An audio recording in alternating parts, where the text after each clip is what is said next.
Welcome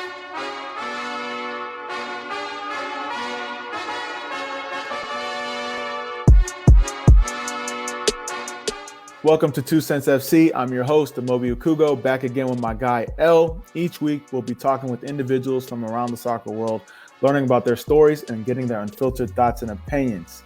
This week, we're joined by family, officially family now, host of For the Culture podcast and friend of the show, Greggo. We'll be recapping the Euro and the Copa America finals, giving our Gold Cup predictions, and talking MLS valuations and more. Greggo, how you feeling? Pretty good, man. It's a good day in the A, and we're gonna get this going. Nah, respect. I heard you had a fun trip to Columbus as well. Man, you have no idea. Like, just the whole atmosphere was it's cathartic. It's something for the soul. Okay. Where would you rank it in terms of soccer stadiums have you been to?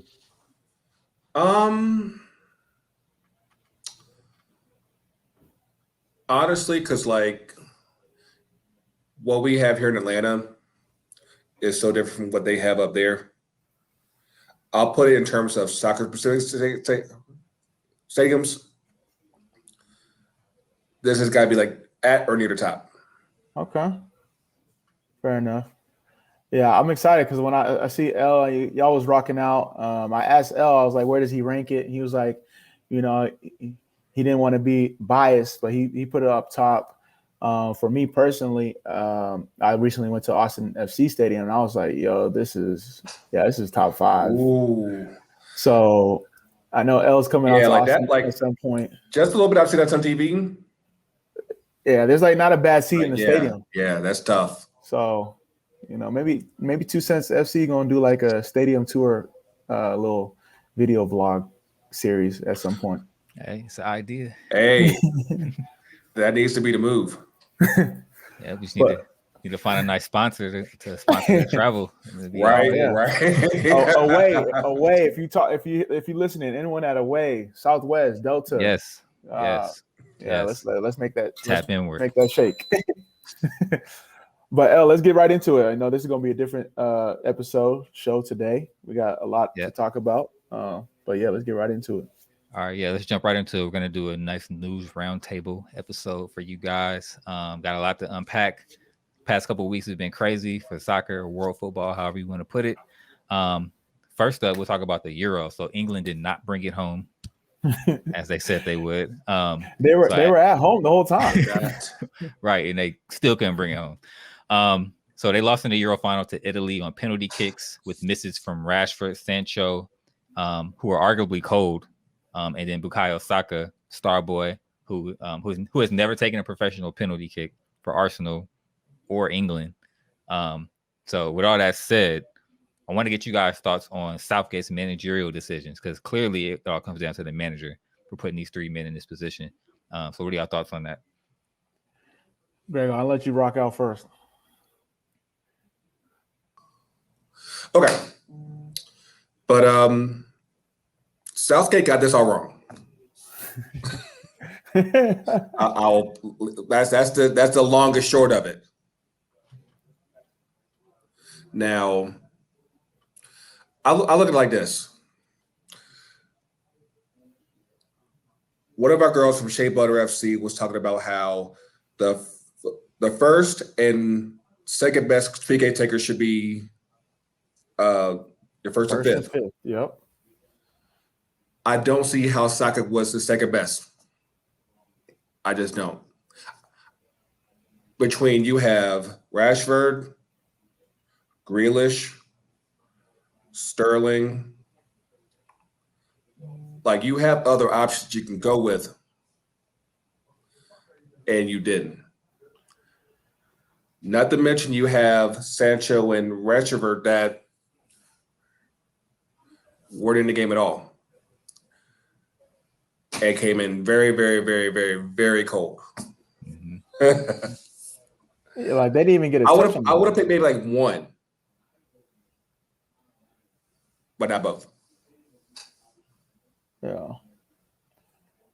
For me, I mean, in hindsight, it's so tough because if they make the PKs, they win. Everyone's like, no one's talking about it. Everyone's putting Rashford, Sancho, Saka on a pedestal. You know, they'd still probably be celebrating. But that's the thing about sports. You know, there's things that happen and things that don't happen, and they didn't win. So we definitely got to analyze it. So for me, if you know that they're going to come in and take PKs, they can play like 5 minutes, you know, like at least get a touch on the ball. I don't think Sancho got a touch on the ball when he got get a little sweat or something. Yeah. Rashford, he made one tackle because he came in as right back. And then now you're going to PKs with the pressure. And I made a tweet about this because literally my dad was calling me. Like he called me 3 times throughout the game. And I think his feed was ahead of me. So I was getting pissed. I'm like, yo, Dad, we're going to have to talk later. But before the PKs, he was like, I'm not sure. He's like, he's like, exactly. He's what I don't want is for the black players to not miss for them to miss their PKs. And I was like, man, you put it in the air. Man, I don't want them to miss their PKs. And then lo and behold, they did. But yeah, for me personally, like Southgate's at fault. The leadership from England, like star players, Henderson, you're supposed to be captain of the team. You come in, you sub out, like captain, like, yo, I'm in. Don't sub me out. I'm taking the PK. Like, this is my squad. So I feel like he's not a dog. Grealish, he's whack as I was about to start cussing. Sorry. He's whack because he went in the tabloids and said, oh, I wanted to take a PK after the fact. Like, okay, if you wanted to, you stepped in front. Like, yo, I'm taking a PK. This is my moment. Obviously, the coach makes the final decision. The thing about that is how did you see like going into PK shootout how Southgate was giving his assignments? He straight bypassed Grealish. Yeah, like nah. He's whack as that. He's whack for that, especially like coming to the tabloids after. Obviously, he's trying to protect his name, but in that moment, no, you stand up for your teammates. And you didn't take a PK for whatever reason. Keep that between the team. Keep that in the locker room, and support your teammates. So I thought he was whack for that. Who else is at fault? Obviously, Sterling. I get it to an extent. In terms of what? In terms of Grealish? Yeah, because I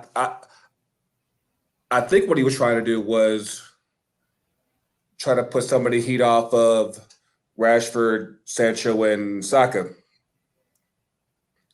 You think so? It backfired. Nah, for me, it's just like, yo, you didn't take a PK. Don't make it about you, because if you would have took a PK and you missed, you didn't take one, so you don't even have shut your mouth. In my opinion, I feel like he was protecting himself in the sense of like. Roy Keane was like, Grealish is supposed to be a big player. How come he didn't take a PK? And he immediately said, well, I wanted to take a PK. It was Southgate that told me not. Like, no, bro. Say, yo, Rashford, Saka, and Sancho were selected to take PKs because coach felt more confident in them. And unfortunately, they didn't make. We lose as a team. We win as a team. Don't make it about you, my guy. That's my like rant about it. Like I said, Henderson, weak for that, and then Southgate, obviously, you got to be the scapegoat, unfortunately.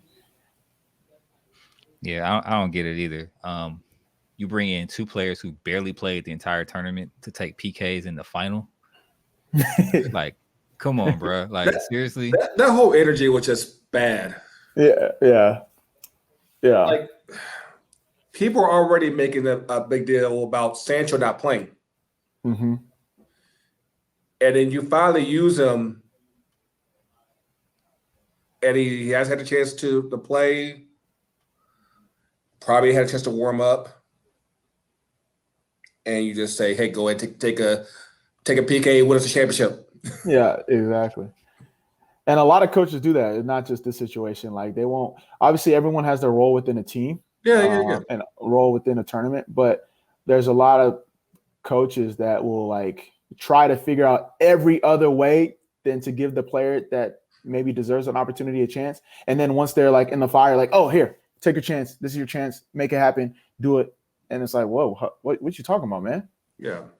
So Yeah, I have a lot to say about this, but yeah, Yeah, well, unfortunately, like you said, then 3 black players were the only ones that missed their pins, which led to some expected, sadly that is expected these days, racial abuse toward them on the timeline.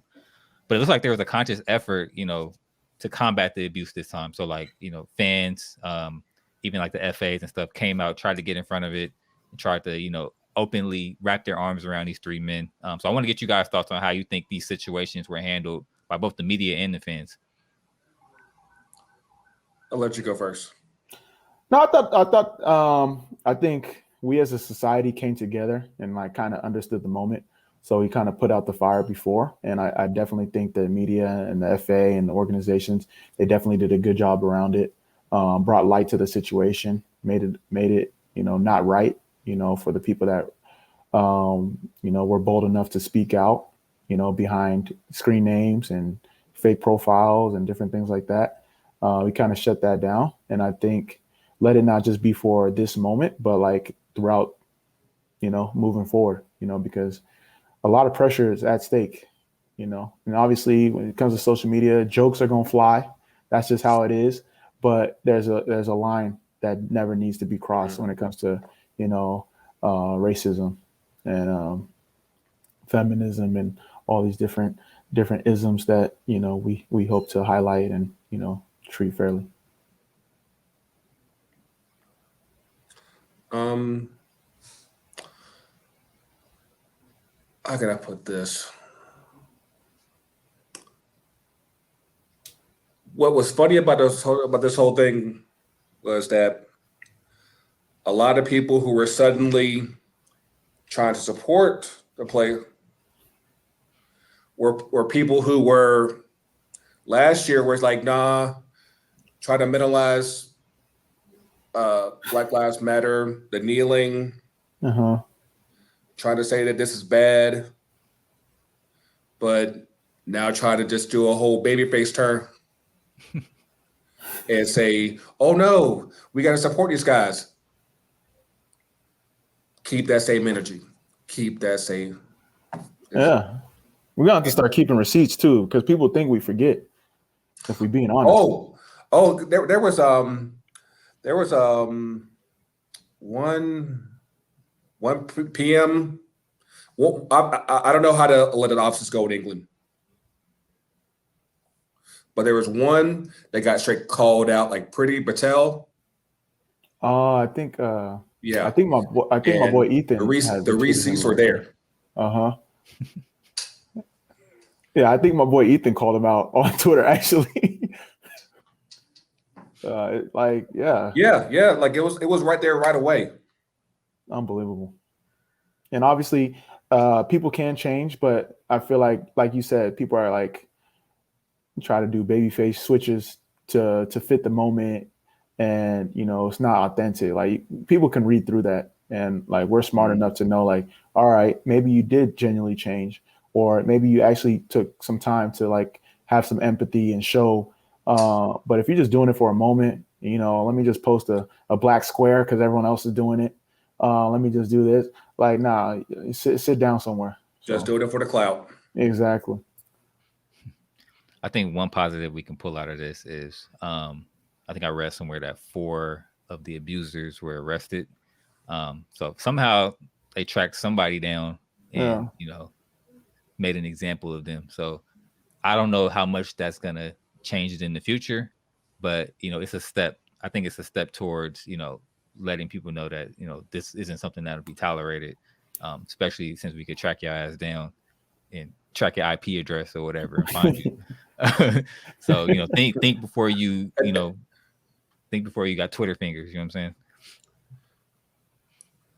And that's the crazy thing is that they're not even talking about the how fans were a bum rush Wembley going into the game. Oh yeah. Mm-hmm. That's true. They're saying that it might affect their 2030 bid.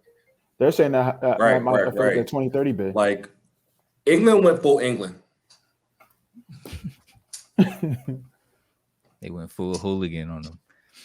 Right. Then like that, they're talking about UEFA might lay some sanctions, but It's England. it's UEFA, so you never know. Yeah. A little slap on the wrist.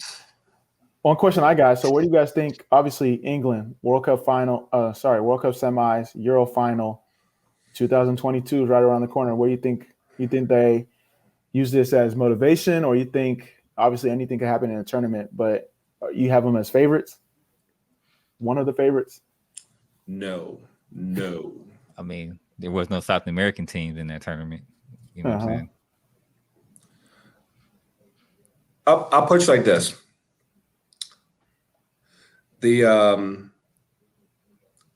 think the team might bounce back quickly, but the media is going to keep drawing back on this one moment and won't let them proceed mentally towards the World Cup. Yeah. That's a good shout. I'm not sure. I'm trying to think from the standpoint of like how they play. I think they definitely need to be a little bit more progressive. Like they got to take some risk, especially like in the World Cup. You got more teams now. Yeah. South American teams, African teams, even the North American teams. Like if I know we're going to get into it later, but if Canada makes it, Mexico always does well. U.S. like there's a lot of talent, so you're gonna have to be a little bit more progressive. Obviously, definitely have to have that pragmatism when it comes to the tournament. The defense was solid, but a lot can happen in a year too. So we'll see. You know who even ends up making the squad. They're really holding back that attack. Yeah. If they ever just let loose, there's a but lot then of. Do you think it's at the expense of their defense though?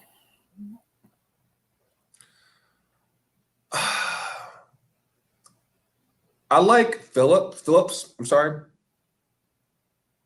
and Declan Rice. But as long as they keep trying to glorify Harry Kane, it ain't gonna work. Gold merchant. Well, I'm low key. I'm low key happy that they didn't win because they would have tried to find a way to make him like best player of the and low key it's their it's his fault, and I don't want to make it ridiculous. I don't want to make it into like a race thing, but it's low key his fault they didn't make it to the final in the World Cup because he didn't pass it across to Sterling. And now, obviously, he started late. You know, he got his goals. He's a goal merchant. Like, I'm going to give him that. He knows how to score goals. I never really used to rate him, but after watching him in this tournament, the way he drops back in the midfield and makes those passes, all right, he's a good player. But the way the media glorifies him, golly. Yo, it's crazy. I'm like, y'all didn't watch the game, obviously, because you got other boys, obviously Sterling, Phillips in there, Declan Rice, Kyle Walker, who had a great tournament. But Harry Kane, he's like, he can do no wrong. So, but yeah, he's a good player. He's a good player. I mean, I look at him as the American Wando. That's just me. No. I was gonna say like Pulisic, the way that they put him on a pedestal like that. No, because like, here's the thing. In every final that he's been in, he hasn't scored. And people just want to make this big thing like he is the king of England. He's not. Yeah, he got multiple lives. Like he could do no wrong. Man, if they would have won that Euro, they would have got knighted. Oh, for sure. He would have been Harry Kane now. Like, he wouldn't have heard the end of it. Woo! Yeah, that would be crazy. Terrible, but I can't stand that. What I found real funny though was Prince William and the son King George, Prince George. Yeah, and how they were all hyped when England was winning. But as soon as it went to PKs, you would have thought Meghan was about to come to the door.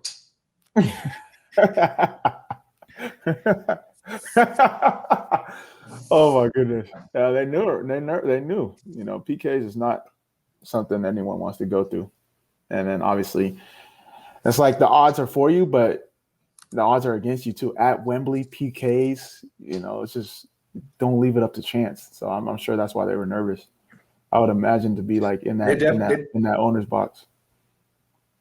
They definitely played to hold the lead instead of trying to actually win. Oh yeah, like the worst thing that could have happened for them was scoring early. Yeah, absolutely. Yeah. When you play not to lose, it usually backfires. Yeah, for sure. Yeah. And so there's another final that weekend, actually the day before, Copa America. So Argentina knocked off Brazil in the Copa America final, giving Messi his first major championship in the Argentinian shirt. Finally got the monkey off his back. No pun, no racism, no racismo there. In Brazil. In Brazil, right? So what are you guys' thoughts on this win? Does it vindicate Messi from the one criticism he has on his name, or does he need to do it again? The fact he did it in Brazil should count for 2 or 3. No, yeah. If you look at the storylines, like the Copa was supposed to be in Argentina, so it would have been like a great storybook. Like finally gets Copa in home, the year Maradona, leaves us. But then to do it in Brazil, your biggest rival, where they haven't lost, I think the stat was like in 70 plus years. I'm not saying it was vindicated because Mans took Argentina like through all this turmoil that they had with the FA that no one talks about. Took it to a World Cup final in Brazil. Took it to multiple Copa Americas. Yeah. Won, I think both PKs. They got out in PKs. Most capped international, most goals for his country. Like he's put the team on his back, the country on his back multiple times. So it's not a level of vindication, but that's the first time I've seen Messi play defense in 3 years. Like he was making sure that man said, "Yo, someone's gonna have to die before they take this Copa America away from me." And I want to give a shout out. I'm not sure he's ever going to listen to this, but Di Maria, one of the most underrated Argentinian international players over the last 10 years, 10, 15 years. Man's a baller. Man deserves that moment, especially after missing the World Cup final. Any other country, he would be the star man. But, I mean, you're playing with Messi. So, Messi, he could tell everyone to shut up. Like the way he was trash talking, I love that trash talking to somebody's Colombia. He was just, there's nothing.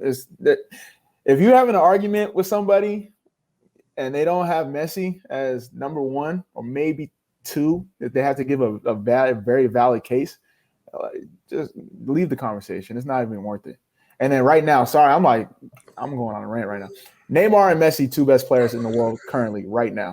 It's not up for debates. A special shout out to my boy Emi Martinez, forever a Gooner. He was talking big shit in those PKs.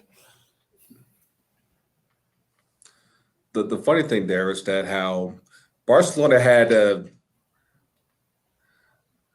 somewhat shaky season. Yeah. And how just by this one performance alone in the Copa America, everyone's now like, Ballon d'Or. Gotta give it to him. Yeah. Even Lewandowski was like, "Yo, I'm not winning it." Like they're giving it to Messi.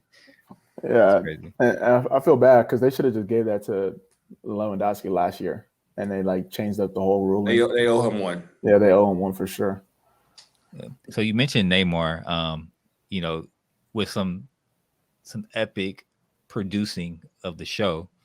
While Argentina was celebrating in the background, the audio that you hear is Neymar sobbing loudly. So, do you think? Oh God, yeah, I remember. Do you think Brazil comes back with a vengeance in the World Cup? Like, is this going to be so sour for them that it's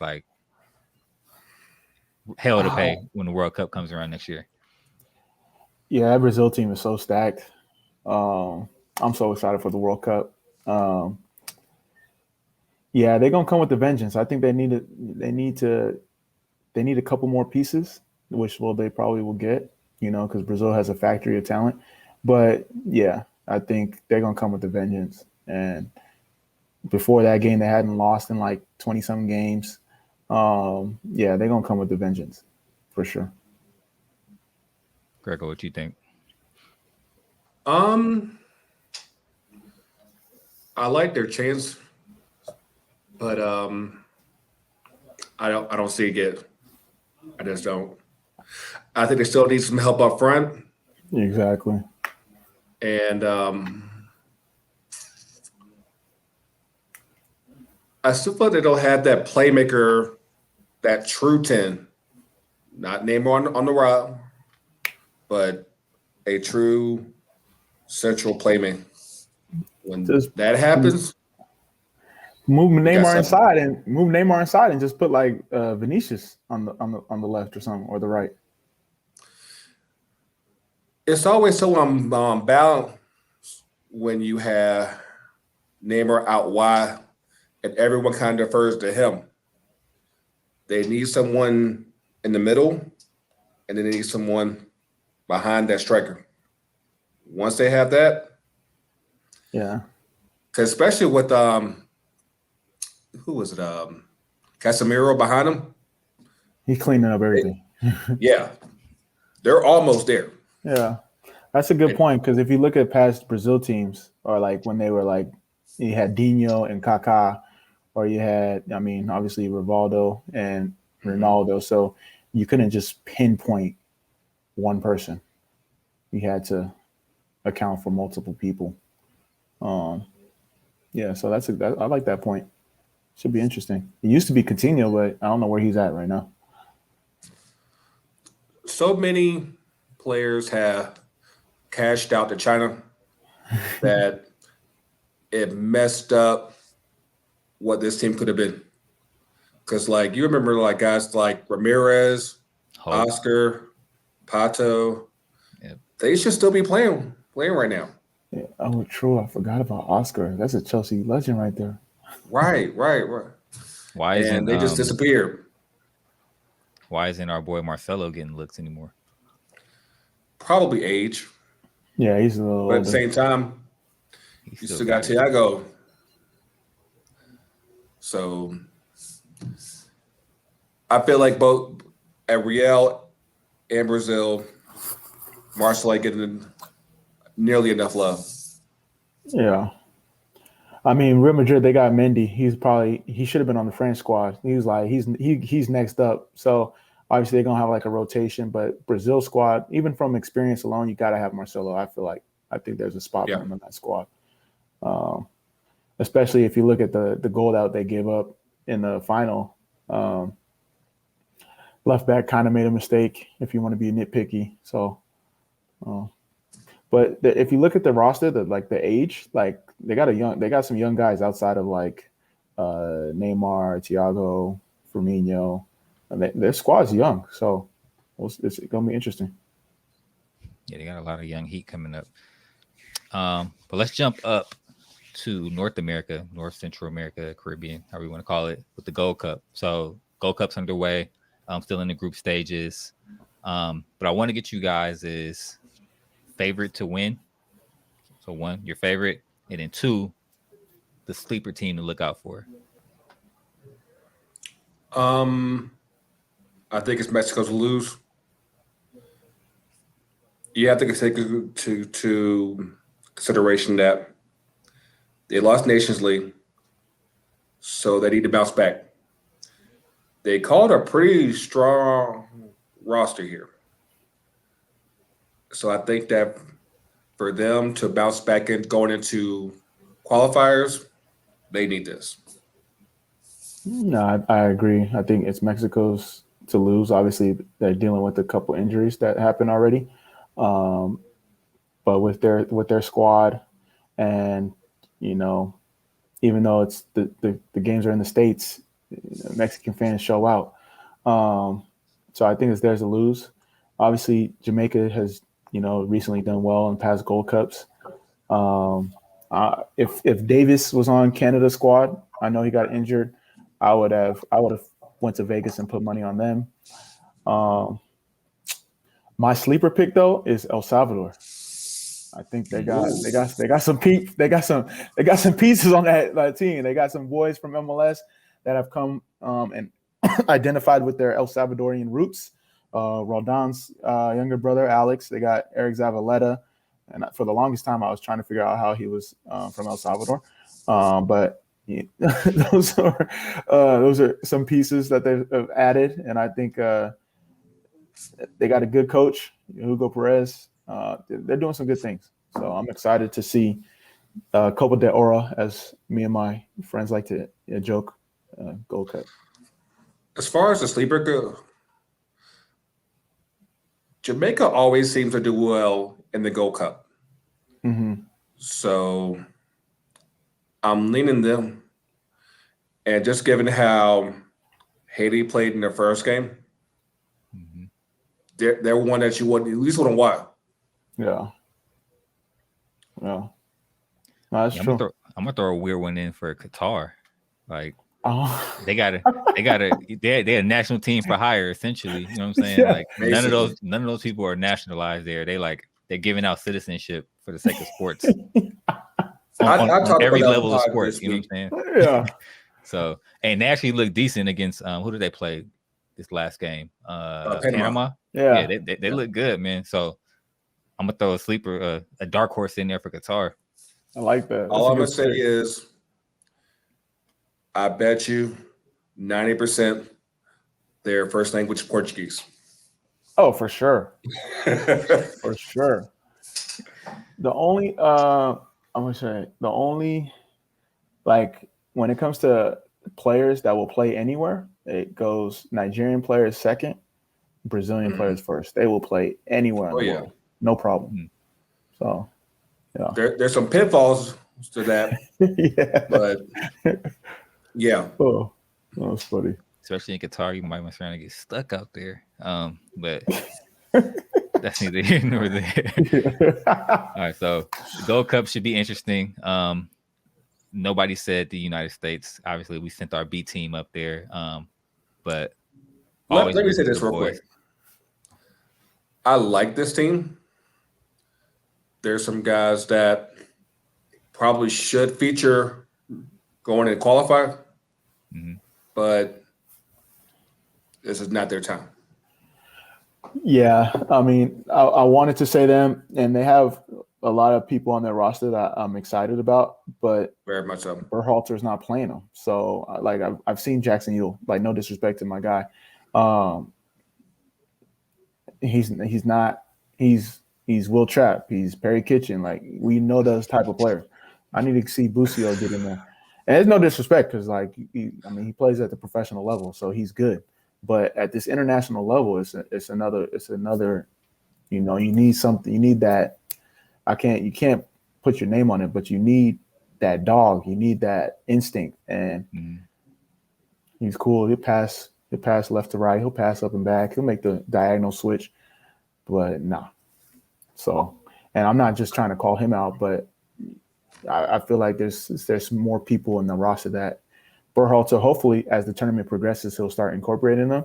But after the game against Haiti, if I'm putting money down, I'm not putting them. I mean, there's definitely guys that have potential to feature going forward. You need to go ahead and see if they can contribute now. Because once we finally get going in the qualifiers, you won't have that time to tinker and experiment. Like, you gotta, whatever remaining depth choices that you want to get toward, this is what you got to do right now. No, you're exactly right. And if you look at the roster, outside of, let me say, Sebastian Lletget, Kellen Acosta, obviously Pulisic and McKinney and Adams, not a lot of those guys have played in the qualifying. They've all played in big games, like they're playing at high level. But when it comes to qualifying, when you go into Guatemala and your hotel rooms the phone's ringing every minute. When you go into Mexico, when you go into El Salvador, you need those guys that, I know I can count on him. He's not going to, shy away from the moment in those big games. And that's what's going to be important when it comes to qualifying. It's not really about like, oh, yeah, we could play cute. We can like possess the ball. It's like, no, we need to win these 50-50 balls, and we need to make sure that we put the ball in the back of the net and go home with 3 points or a tie. And that's kind of what I'm worried about, because there's not a lot of guys, unless you're going to call in like Josie back and, Yedlin consistently and Brooks to like kind of help the players understand that moment. Mm-hmm. One interesting thing you can say about that is, and this is like on some abstract shit, like, so the MLS guys who play Champions League do have some of that experience. So like the Miles Robinsons, George Bellows, they had to go into, Honduras on a wet spring night, you know what I'm saying? Yeah. And like handle business on like concrete. So like they have some of that experience that you can glean from, and hopefully they get a shot. Like Miles is getting his run, but I want to see Bello get his run too. I definitely think Bellows will say a long-term prospect, but DK, Bucio, they need to play now. Now, I feel like Zardes kind of got lost in the shuffle in the past year, but I think that DK's running too hot to not playing. Right. Yeah. That you make a fair point, but I feel like Berhalter is going with someone he trusts with Zardes, and obviously, people are going to talk about him, but he just finds a way in the box. He finds a way. I mean, I personally, I'm calling DK 10 times out of 10, but that's who he's going with. I think that it makes sense to at least start with Zardes, because you want to give him that opportunity to reestablish himself. But before the end of this group stage, DK needs to be going.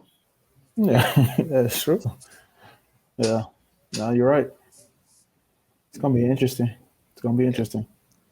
Should definitely be fun. But let me see. We bring up MLS. So a recent article from Sportico came out with some new MLS valuations for 2021, and it's looking up for real.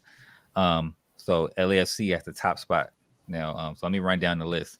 Top 10. So at number 1, you got LAFC for $860 million. Number 2, Atlanta United, $845. LA Galaxy at $835.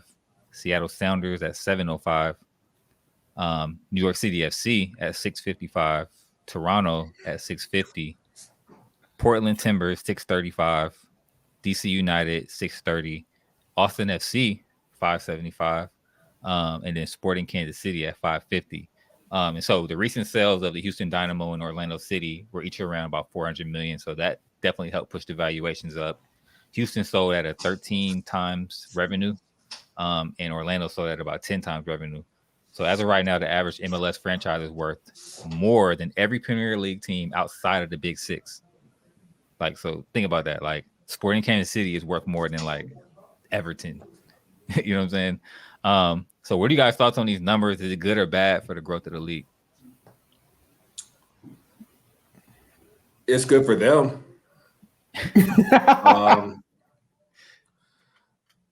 Of course, I'm a big open system guy, and I would love to see that wealth spread out.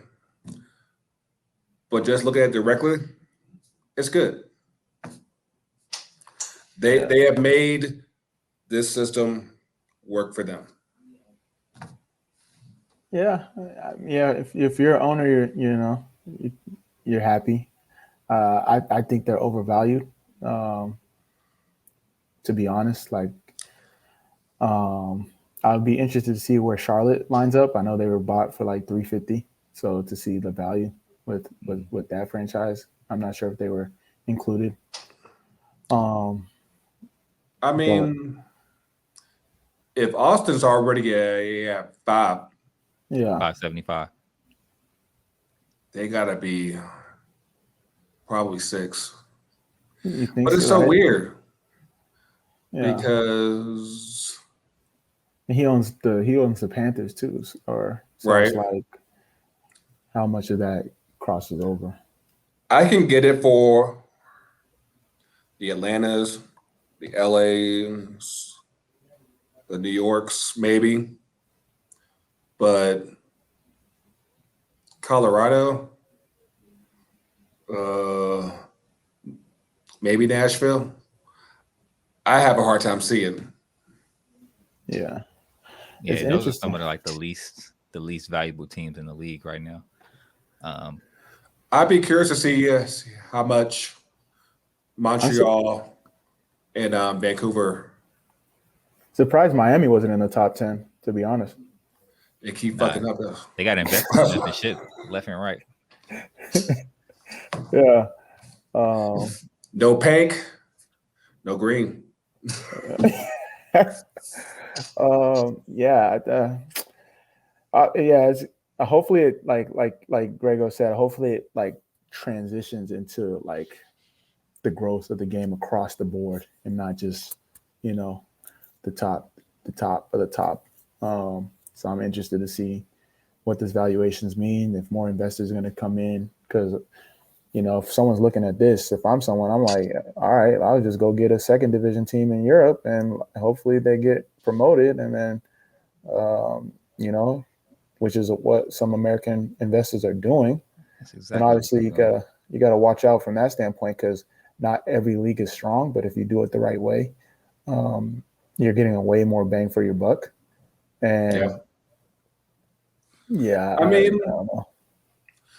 What I find the most conflicting is that you have these teams growing value, but they're not drawing on TV. Yeah. And I feel like, what are we using? Oh, sorry about that. What are we using as a metric to say this is an attractive product that you want to watch on TV, that you want to go to a stadium and help build going forward? No, that's a good point. And I think another thing, and I know the NBA owners, there's an article that talked about it, like they're not even worried about the TV deals at the moment because of the money that they're going to make from sports betting. So I'm not sure how MLS's approach is to that. Like that's a whole nother revenue platform. So I just hope that MLSPA is making sure the players are getting compensated, because I know the Sportico article touched on it. Like the salaries are starting to get better, and hats off to the growth of the game, but they're not proportionate to other leagues based on not even close. Yeah, so we'll see. In context, Colorado is the least valuable team in the league, and they're worth $370 million. I can see that. Kroenke's not even worried about Colorado. He got LA. He got Arsenal. Like this is like a tax. This is a tax write-off for him. It's a real estate. Does he have Arsenal? You don't even need Arsenal. He got LA Rams. He got SoFi Stadium. Like, he's sucking all the money out of Arsenal. Right, exactly. Taking loans out against the valuation. All right, enough about that guy. But let's jump into one of our favorite segments of the show: no card, yellow card, red card. So this is a rapid fire segment of the show where I'll read off some news topics. It could be sports related, it could be pop culture related, doesn't matter. And we'll give our opinions on it using the soccer card system. So no card is, I agree with it or I'm cool with it. Yellow card is I can go either way. And red card is obviously I disagree or I'm not cool with it. And so we got two topics today. First up, Messi reportedly agrees to a 5-year deal with Barcelona at a significantly reduced salary. So what card are we giving Messi for re-signing with Barca? Or potentially re-signing with Barca? For me, no card. Yeah. you take a pay cut and you're still the highest paid athlete, highest paid professional soccer player in the world. You get guaranteed years.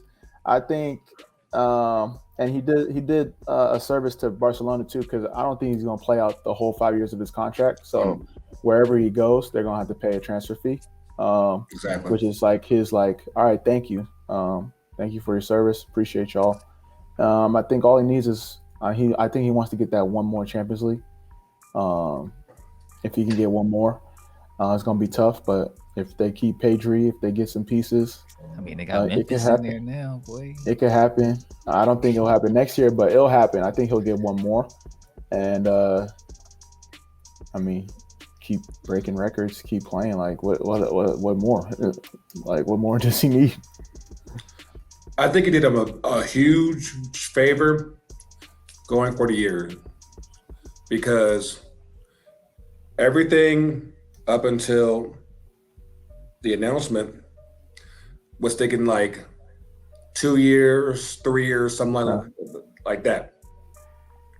So he made sure that when I leave, y'all will still get paid. Yeah. And like I said, that's huge on him because he had to do that. Yeah. Do you think Messi is the type of player that will go to like China or like go to Well, he's in Miami right now. So he probably got like 3 different houses out there. He's vacationing. Hey, Dybala is out there too. Yeah, that's the spot. The international flight straight to South America. So that's just the spot. I wouldn't rule out China, but I think Ronaldo's going to China. Messi goes here. Really? Well, is it because Cristiano Ronaldo can't come to the States, or just thing? This man got his ESPYs via teleprompter. Right. He got his ESPYs via Zoom. Hey, man, what he got cases out? Yeah, they're still there. Cases, yeah, they got them cases, huh? All right. The ICC is mad. They can't bring Juventus to the States. Right. I'm sorry. This McKinney matter too. By the way, sorry. Yeah, for sure. We just want to see McKinney. Yeah. Like, nah. Ronaldo said nah. Yeah, Ronaldo said nah. Yeah, I don't think Messi is chasing money at this point. Like, dude is like rich beyond rich. Like, so I don't think that's a motivation right now or at this point in his career. So I could see Miami happening for the proximity, or I could see him going back to Argentina somewhere. Go back to News Old Boys. Like that. Yep. If I'm MLS, for the nostalgia. If I'm MLS, I'm giving him a Beckham deal to come to Miami right before the World Cup, 2025. Give him part of Beckham's franchise. Yeah, like, yo, we bring in you. We bring in Griezmann. Griezmann's coming probably like after World Cup, the way he's talking. Neymar, 5 years. Neymar gonna be maybe after the World Cup for Neymar. And like, yo, just have Messi play with his boys, I guess, and make up the shake. Give him that Beckham deal. Yeah. And go lead a team in San Francisco. Really? What about San Jose? You said forget about San Jose, huh? Yeah, they got territory rights over there. If they can make 2 New York teams and 2 LA teams, they can do the Bay Area. Either San Francisco or Oakland. Well, Oakland, we're gonna have to talk about Oakland on another podcast. They need some help. I'm sorry, a little bit. Hey, karma is a motherfucker. All right. Yeah. Next up, UEFA and CONMEBOL reportedly in talks to hold a friendly between. I don't know if it's a friendly or if it'll be like for a trophy, but between the Euro winner Italy and Copa America winner Argentina in Naples, Italy, in memory of Diego Maradona. So if you're not familiar, Maradona, obviously an Argentinian legend, but also a legend over in Italy as well for Napoli. So I think that'll be like kind of a dope little tribute to him. But what card are we giving this idea? Greg, I know you got something to say on the timeline. He was like, I'm ready. I'm ready. You know what I called that cup? Yeah. The Racismo Cup. Copa del Racismo. Yes. Pardon my Spanish. But all things considered, it I guess they could do some in October if there's a free date. Whatever, go for it. Yeah, I like their idea, obviously from a business standpoint and like honoring a great. I think instead of making it like a whole actual like competitive match, just make it a friendly, make it like fun, you know, make it in honor of Maradona. Maybe have some charity foundation aspect to it. Because they're gonna play again. They're gonna play each other in Confederations Cup. I'm not sure. Confederations Cup. Oh, really? Yeah. Well, thanks for letting me know. And in terms of storylines, because you guys brought it up, I'm all into like storylines when it comes to soccer. So if I'm in Vegas, I'm looking at the odds between Italy, Argentina final in Qatar. I probably don't think it's going to happen. Italy needs like a front man to score, so hopefully Balotelli comes out the woodworks. But there's I don't know. Chiesa's a winger. Yeah, he's a winger. Baller, by the way. Whew, he's a dog. Yeah, that boy balled out. Yo, and you could tell like he wants it. Like yo, he was doing like you know. Oh yeah. That boy's different. Yeah, like.